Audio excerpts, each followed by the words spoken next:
This video is going to be a bit of a long one, so yeah, grab a drink and get comfy, so let's go. I recently went to Comic-Con. Now I'm going to save my full sort of like state of convention rants for another day, but trust me, it's brewing like a dwarf ale. But today's quest, yeah, let's go with quest. Today's quest is a simpler one.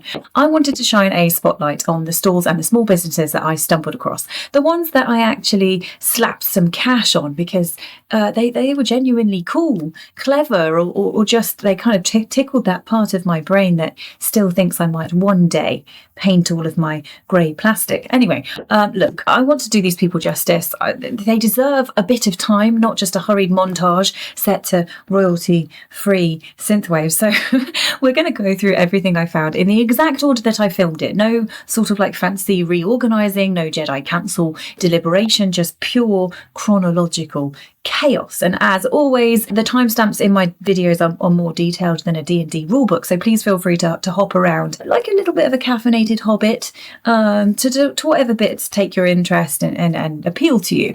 Right then, I think that's the intro kind of over and done with. If you've got a drink in hand and you are comfy, then let's get stuck in. So I don't know about you, but when I go to a convention, I kind of enter like dad at the airport mode.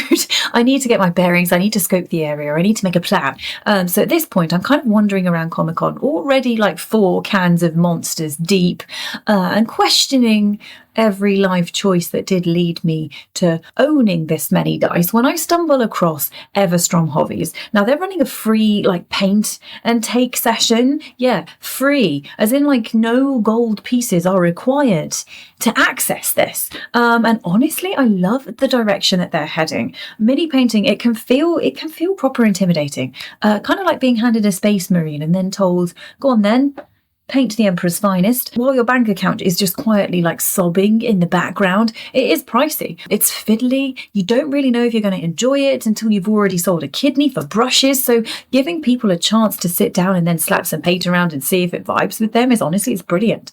It's chef's kiss. It's very wholesome. All of those things, right? What impressed me also is the whole like ethos of Everstromn. It's basically hobbying is different things for different people, and everyone gets to kind of choose their own slice of nerd pie, so to speak. They're kind of exploring every angle within this hobby, like printing, painting, pondering. That's a lot of P's. Pondering is their word, right? Not mine, but I respect it anyway. And then they're sharing all of that with as many fellow hobbyists as they possibly can. You know, it's run by John. Yes, John like Jon Snow, same spelling and everything, which is honestly the only correct way of spelling John, and his wife Flossie. And get this isn't even their full-time jobs, full-time gig jobs thing, full-time thing.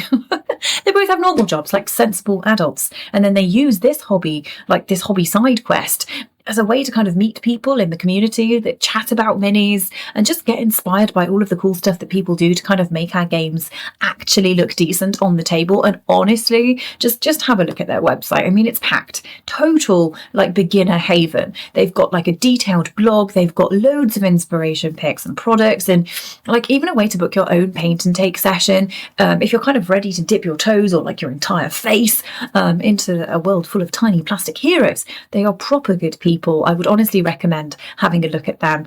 My face is itchy because of this guy. Cats. Oh, cat hair. Should we carry on? Right, we're going to talk about Woodward's Emporium. What a cool name, right? I guess you might be thinking, why?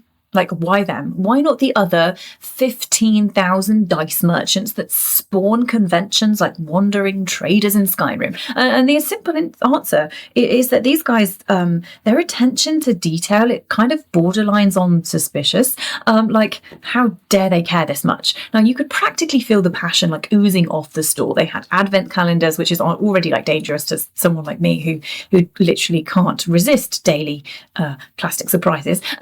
And then there was this like coffee cup dice bucket situation. You literally have like a takeaway coffee cup, you dunk it into a vat of dice, and then some sort of like D&D flavoured lucky dip, and then you fill your cup with whatever chaos you scoop out. It's kind of like apple bobbing, but for adults who long ago gave up pretending to be normal. Now, they had Christmas decorations, they had jewellery, they had dice, like so many dice. And I guess in every kind of price bracket known to humankind, like if you've only got a fiver, they've got you covered for that. If you fancy spending a little bit more, they've got you covered for that too. If you want a die the size of a small moon, also got you covered for that one. If you even need a scroll for your dice, because you've just accepted, like, this is your fate now, you need storage, they've got you covered. I mean, they even sat down and had like a dice that had bardic inspiration, so that you can like just passive aggressively encourage your party members to just please stop dying. Like they had dice for that too. Honestly, it's like they sat down and they made a list titled like, things that every dice goblin wants. And then they sat there and just like ticked them all off one after the other. The effort was honestly outrageous. The detail was criminally good. They honestly did 100% deserve a shout out. I then found Flesh and Blood. Now, my TCG experience is basically Magic the Gathering, and that's it. My knowledge kind of stops there. I've gone hard on the Skyrim references today, but the thought in my head is like it stopped like a Skyrim horse refusing to climb like a perfectly reasonable hill. Okay. Anyway, they had this section which was all about learning to play Flesh and Blood, and I honestly thought, all right then, fair play, let's see what this is about. And to be fair, the people teaching this game were honestly great, because everything I'm about to tell you is literally what they told me, and I'm just regurgitating it because I nodded politely like a student pretending to understand quantum physics, and I'm going to try and present it to you with as much memory as I possibly can. So the short version, from what I was told, is Flesh and Blood. It kind of wants to be the next TCG, and honestly, I think it might have the potential to do that. If I can't try and condense the game down into what I was experienced and what I learned, is basically you pick a hero, you then build a deck around your chosen hero, strap on some gear, like you're heading into a very organised boss fight, and then you bonk each other. Wow, where is this going? Like, as in, I'm going to go with it anyway. You basically bonk each other until someone falls over. Heroes come in.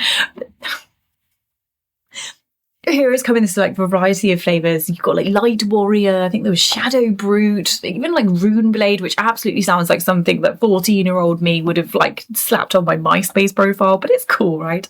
And then you get one action per turn, which you'll essentially use just basically smacking your opponent. Your cards, they can be sort of pitched for resources. I think red, yellow and blue, correct me if I'm wrong, and whatever you pitch then goes to the bottom of your deck, meaning that you'll see it again later, and then you can pretend that you planned everything. Blocking is like a big part of the game too. Like, essentially you have to ask yourself, do you want to defend and stay alive, or do you want to take the hit because your hand is perfect, and you want to unleash Exodia? That's the wrong franchise, but it's kind of the same gist, right? There's also like an arsenal slot where you can like stash one card, like a sneaky trapdoor spider ready to spring later. The whole vibe, I suppose, if I was to summarize it, is kind of like a proper collectible game, right? You've got crack boosters, cry about RNG, trade with mates, rinse and repeat. There are starter decks, but if you're like a magpie for shiny cardboard, just prepare your wallet for inevitable emotional trauma. Now, each hero has their own like weird nonsense going on. Like, from the top of my head, there was like Chain, selling his soul to the shadow realm to get extra plays, that sort of thing, because essentially you're going to cycle your whole deck, so you kind of pitch your pitch kind of like it actually matters, which is quite frankly, like, it's quite rude for a game to demand so much of my brain power. But between your heroes, your equipment swaps, like your weapon choices, there's like a load of depth in tinkering. If your current build feels wrong, you can just switch your heroes, I believe, like you're changing mains in Overwatch at 3 a.m. In summary, it is a fun game. It's surprisingly quite deep, potentially very addictive. Got a solid 9.5 out of 10. Would probably start a new hobby again if I had the funds. Anyway, I need you to take a deep breath now. like a proper deep breath, like steady yourselves, maybe have someone on standby with a defibrillator, because this next one quite literally nearly sent me like into full-blown cardiac arrest. We're going to have a look at Woodstead Studios. Now, these are like absolute wizards, right? Literal real-life dwarven smith. They design and they craft weaponry, custom props, full-on detailed costumes, and they do professional level special effects painting for actual TV and film. Not kind of like I made this in my shed with a glue gun on a 3D printer and then rocked up at Comic-Con and hope for the best. We've seen them. This could be like handed to an elf on set and no one's going to blink. And then what I clocked first was Feanor's hammer. The same one from Rings of Power. Now, that wasn't enough to make a good old Tolkien nerd spontaneously ascend. They had Gurthang. Gurthang, right? My all-time favourite weapon in the entirety of Tolkien's Legendarium. Now, if you know me, I guess you know I'm like a hopeless first-age gremlin. So when, my mind starts going, Feanor, the Silmarils, like, it's peak drama, right? Absolute premium lore. So seeing this hammer in the flesh was honestly, it was fantastic. I was really getting hyped up. But Gurthang sent me, finished me. Pack up, roll credits, job done. She's dead. I guess for the uninitiated, Gurthang was the blade of Turin Turamba, reforged from Anglercal, which was the very sword that Bela Cutharion used, kind of before Turin accidentally killed him in one of probably the biggest tragic, kind of moments in the history of fantasy. The sword, to describe it, black, shining, this pale fire, really beautiful and ominous and very sort of like gothic in every sense. Turin went on to do very heroic, extremely questionable things before finally asking it to take his own life and falling upon the blade. It's very, very poetic and powerful. It's probably one of the most powerful sorrow-soaked items in all of Middle-earth's lore, and seeing it crafted so perfectly by Woodstead Studios are genuinely awe-inspiring. These guys, I do think they deserve every ounce of praise. They're operating on a level kind of reserved for like master craftsmen like the Valar and people who have definitely unlocked level 100 in smithing. Anyway, next up, we're going to have a look at Will. Christ, I'm talking like we're friends.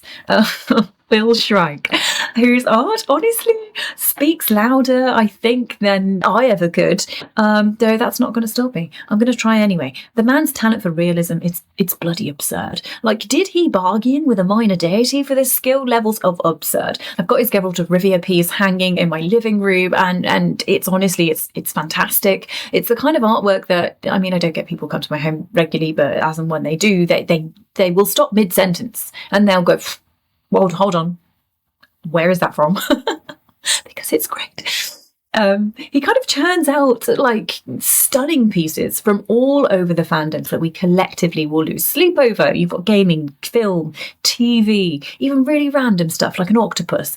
You name it, he somehow maintains this ridiculous level of detail across all of them. And he doesn't stop at prints. No. This guy has gone like full merch wizard, oil paintings, hoodies, t-shirts, sweatshirts. Like, he just needs socks and he's got the lot sorted. Basically, if you want art that looks like it is about to climb out of the frame and then go on a quest, Will Shrike is your guy. Next, we're going to talk about the UK Garrison. Now, these guys are like the absolute legends of the costuming world. They're a not-for-profit, like, powerhouse made up of 3 clubs all united by one shared passion, and that's essentially crafting movie-accurate costumes, raising a ton of money for charity, and making people grin like they've just been handed a free lightsaber. Essentially, you've got the 501st UK Garrison. Now, this is the Imperial lot. You've got, all your Vader chic and Stormtrooper swagger, and then you've got the Rebel Command. These are the good guys, the robes, the goggles, the occasional, scruffy looking nerve herder. Now, their members, they suit up and they head out to events big and small across the UK, all in character, all in stunningly sort of like accurate gear, and they do it purely to support charities and good causes. They bring joy, they raise awareness, they're making kids and adults alike absolutely lose their minds when they see a full squad of troopers just marching in. And honestly, I mean, just look at their Star Wars display from Comic-Con. It's the sort of thing that makes you feel 8 years old again, like clutching your toy blaster, believing just for a moment that you truly are about to take down the bloody Death Star. Now, I had such a great time chatting to these guys. They were so friendly, really happy to just talk. 10 out of 10 would do it again. Now, Austromancy. I want to talk about these guys because they're not just making fandom candles. Now, I met Matt, one of the owners, and they're basically casting aromatherapy spells with the enthusiasm of like a level 20 wizard who's had way too much coffee. Loads of small businesses, they make themed candles. We're kind of seeing them pop up more and more, like kind of like dice, but not like these guys. Now, their passion, I would put it on the same level as Woodward's Emporium that I mentioned earlier on with their dice obsession, except over here it's like wax and wicks and just pure chaotic nerd energy. Now, first off, I want to talk about their Mountains of Middle Earth range. I actually did, I'm looking over there because they're over there, but I bought 2 candles. I grabbed the Mount Doom candle because of course I did. And let me tell you, what does not simply light a Mount Doom candle? I don't know where I was going with that, you knew. Honestly, it's great. It's got this really sweet but also smoky scent, like very obviously you can see red, deep purple sort of like lava tones to it, the black Mordor darkness. It's basically the moment before you decide whether or not you're tossing the one ring in or keeping it for just a little bit longer. And the care behind it is honestly ridiculous. After talking to Matt, all handcrafted, all hand poured, natural wax, raw wicks. Correct me if I'm wrong, but I remember him saying ethically sourced, like vegan, cruelty-free ingredients, sustainably mined crystals. They're basically the elves of candle making at this point. I also picked up their Misty Mountains candle, which kind of smells like legitimately like fresh mountain forest after the Battle of the 5 Armies.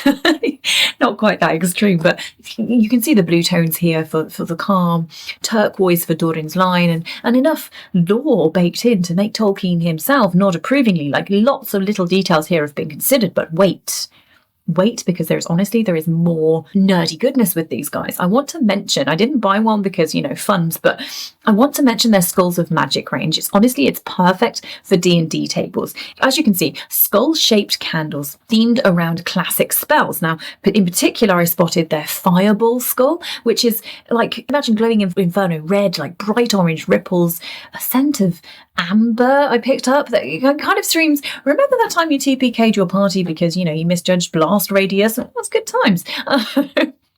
And they have loads more fandoms. Like, there was Star Wars candles, ACOTAR candles if you're into that, like all sorts of fandom alchemy at this point. I have actually reached out to them because I would love to do a deep dive video sort of into their brand, particularly sort of like because the thought and the consideration, particularly around their D&D range, even their Tolkien stuff is honestly, every product is unreal. Hopefully they get back to me because I do think that would be really cool to kind of talk to like-minded people and then also share a very cool business. Up next is Einarr's journey. Now this is basically what happens when someone looks at Norse mythology and goes, how can we make this cooler? The whole thing is kind of bringing Viking lore, rune wisdom, mythic symbolism to life, but through art. You've got tattoo designs, handcrafted treasures, and learning tools. It's the perfect stall, kind of whether you're into mythology, whether you're into your like tattoo art, or someone who once watched Vikings and thought, yeah, I could absolutely live in a longhouse now. Like this is for me. But what I did notice, and this is what caught my eye with them, is while their main vibe is like very Odin approved, I also spotted some like Warhammer themed pieces subtly woven into the mix. Kind of like someone asked, what if a space marine was raised by a Jarl? Okay, honestly, Space Wolf fans, you're probably going to love these guys because it works really well. As you can see, they had hoodies, they had t-shirts, they even had little like miniatures that they've painted out on display. It was a brilliant crossover of like grimdark with ancient myth, like kind of like 40k, and the Edas shook hands and said, yeah, let's make something cool. That's these guys. Definitely worth checking them out. I think particularly if you're into like your runes and your ravens and a Primaris lad who looks like he prays to both the Emperor and Thor at the same time. I wanted to make a special mention to Matthew May Create. Now, Matthew makes some genuinely awesome D&D themed jewellery and is just an all-round top person. And now I've got 2 necklaces from Matthew now, and without fail they get a ton of compliments. Proper like, where have you got that from? I want one moments every single time. Now Matthew, is super friendly, loves a chat, will happily walk you through all the different pieces without any pressure. And as if the jewellery wasn't cool enough, Matthew's also got a comic book because, apparently being talented at one thing just wasn't enough. Definitely worth having a look at Matthew's socials. Great products, great vibes, great conversation, just an all-round great person. Padawan Outpost, right? The wonderful enablers responsible for the growing lightsaber population within my home. You can probably see my Inquisitor saber up there in the background. This one was my gateway purchase from them a few years back, and it has been a slippery slope ever since. I now own multiple lightsabers, and I regret nothing. Nothing.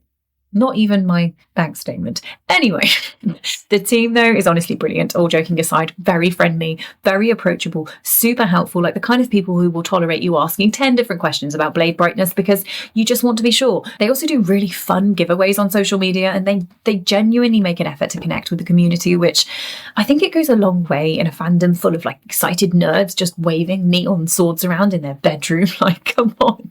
But honestly, the range they offer is massive. There are so many lightsabers that you can choose from, but I think whether you're curious, whether you're ready to take the leap and buy your first lightsaber, they will happily talk you through it. At the end of the day, a lightsaber is for life. It's not just for Christmas, although it does make Christmas considerably a lot cooler. We're going to talk about Roll Britannia for a second, because I had a really great chat with Paul from Roll Britannia. If you don't know, Roll Britannia is a UK D&D podcast, and it started because essentially 6 British friends thought, yeah, let's play D&D for the first time and record it. What could possibly go wrong? And they did just that. It was a bold strategy, but honestly, it's great. It's a comedy D&D show full of like really dodgy decisions, questionable accents, with the slow but inevitable descent into full dice goblinhood.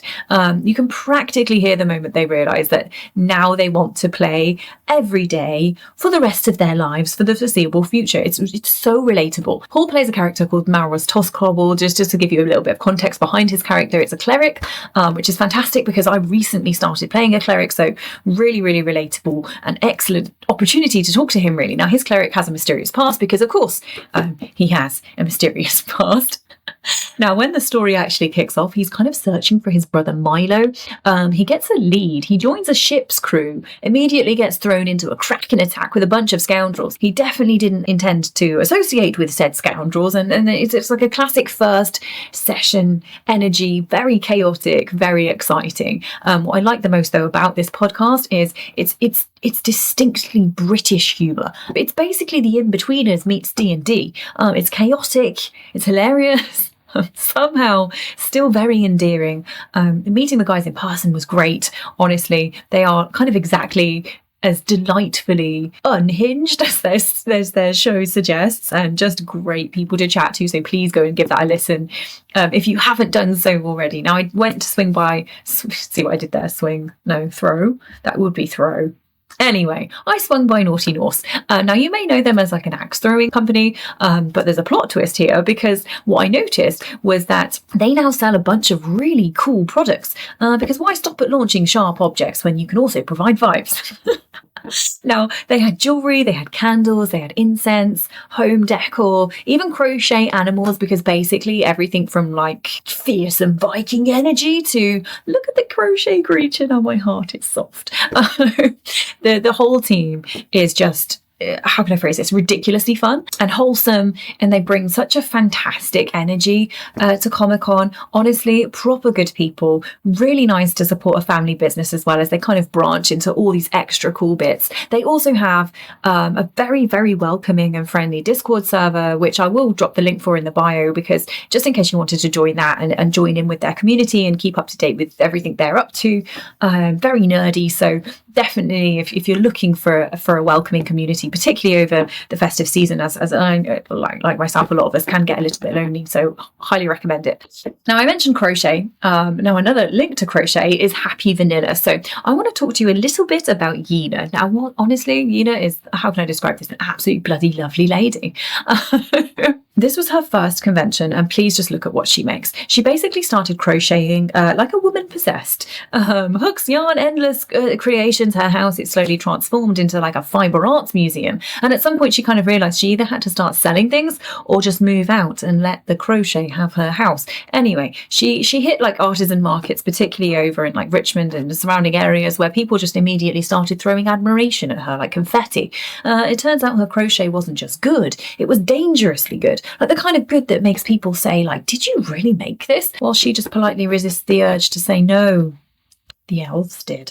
Naturally, demand kind of like exploded, and Yuna discovered universal crafting truth. One human cannot possibly crochet for an entire planet. So she teamed up with other artisans, first in China and then further afield, kind of building this network of like insanely skilled crafters and then giving them opportunities, fair income, and recognition. Basically, her crochet empire just went bloody global. And if you fast forward, and Happy Vanilla Crochet now essentially handpicks, I believe it's only the top 20% of artisans, uses ethical materials, it pushes innovative designs, and somehow still manages to make every piece look like it wandered from a little whimsical fantasy novel. Their bigger mission, though, is honestly what makes this business really worth mentioning, because essentially, like she said, their biggest mission is to just spread happiness. And you can't help but feel happy when you look at these things. Support, obviously, artisans, and they make the world just a little bit less awful. And how can you not just get on board with that? Just one aggressively wholesome crochet piece at a time. I guess to summarize this business, Yuna started crocheting. Crochet took over her house. She fought back by building an international artisan collective, and now she's basically the Gandalf of yarn. That's Vanilla Crochet. We're going to move over and have a look at the art of Peregrine, the thorn in my side. I'm joking. Now, we're now going to have a look at the art of Caleb Peregrine. Now, I'm laughing, you'll see why. I actually reached out to Caleb prior to attending Comic-Con. I'd seen his work on Instagram, and honestly, incredible. I asked for permission to find his stall and come and annoy him, and he didn't seem to object. So yeah, here we are. Caleb is a UK based, he's a self-taught artist, like who basically essentially decided that the natural world, fantasy and sci-fi weren't inspiring enough. So he then absorbed Tolkien's entire legendarium and then made his life's mission to paint Middle Earth far better than anyone else ever will, can or could. It's a bold move, but honestly, he's doing a bloody solid job of it. Now, in fact, he's the reason that this video has a part 2.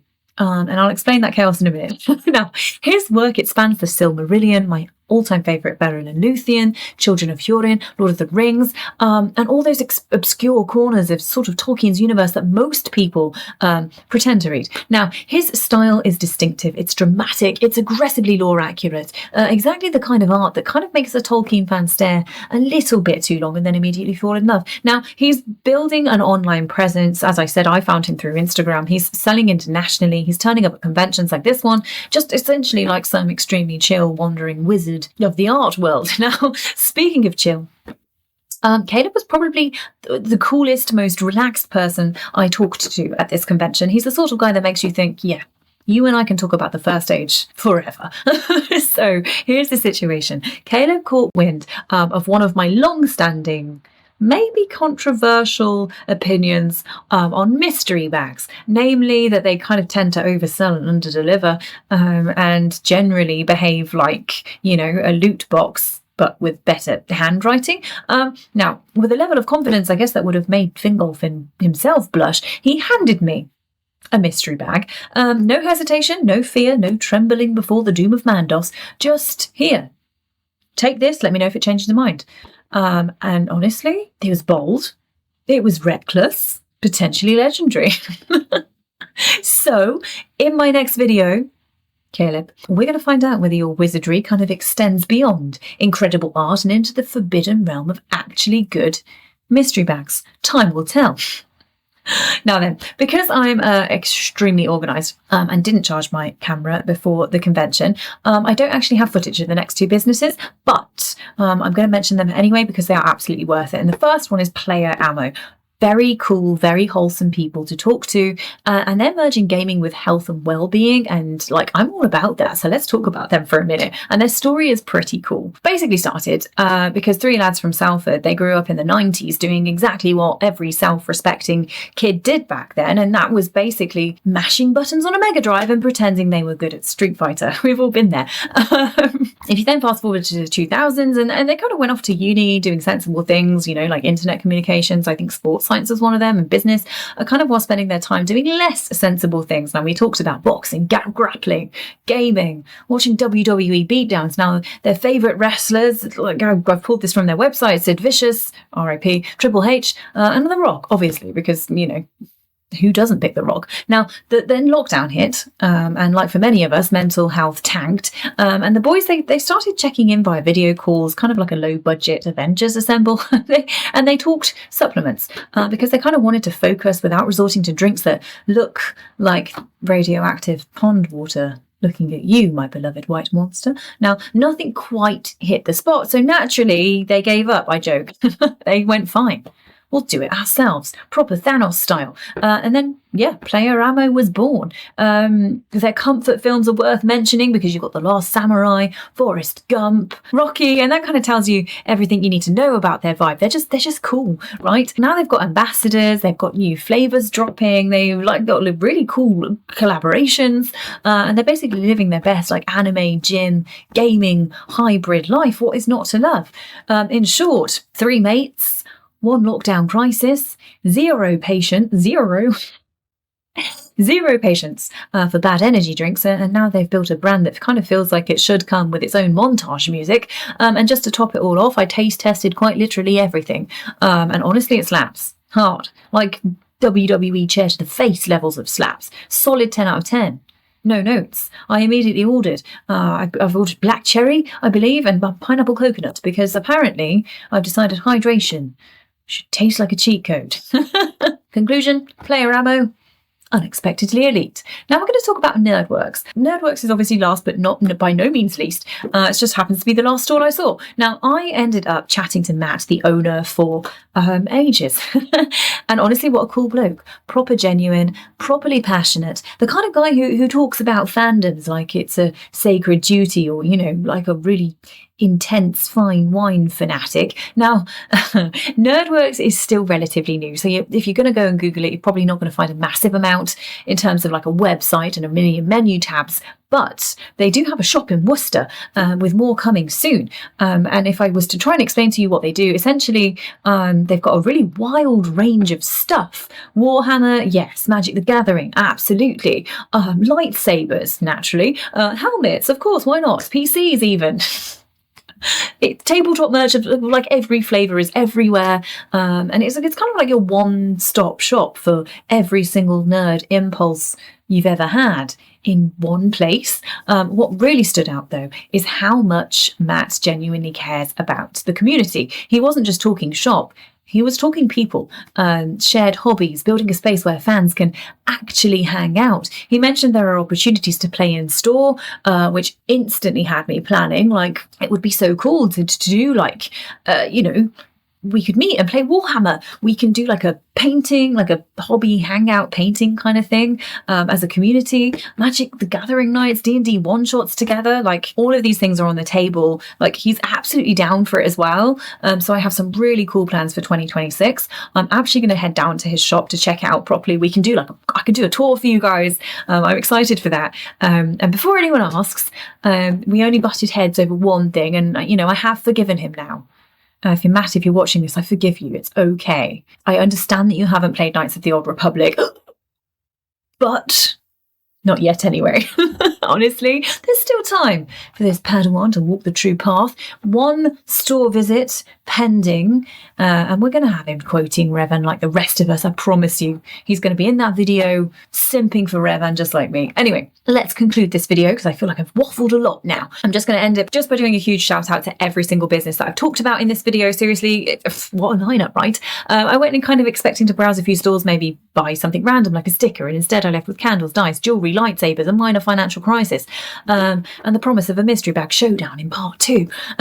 Truly the full convention experience. If nothing else, this video has proved a few things. I'm weak for shiny objects, I'm weaker for Tolkien references, and I should probably be supervised when left unsupervised with small businesses who care deeply about their craft.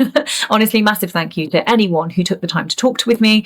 Let me just essentially ramble about all the things I enjoy, handed me weapons, real or otherwise, and tolerated my excitement levels or enabled my shopping habits. And Caleb, the mystery bag awaits. If I open it and transcend reality, then this is absolutely on you.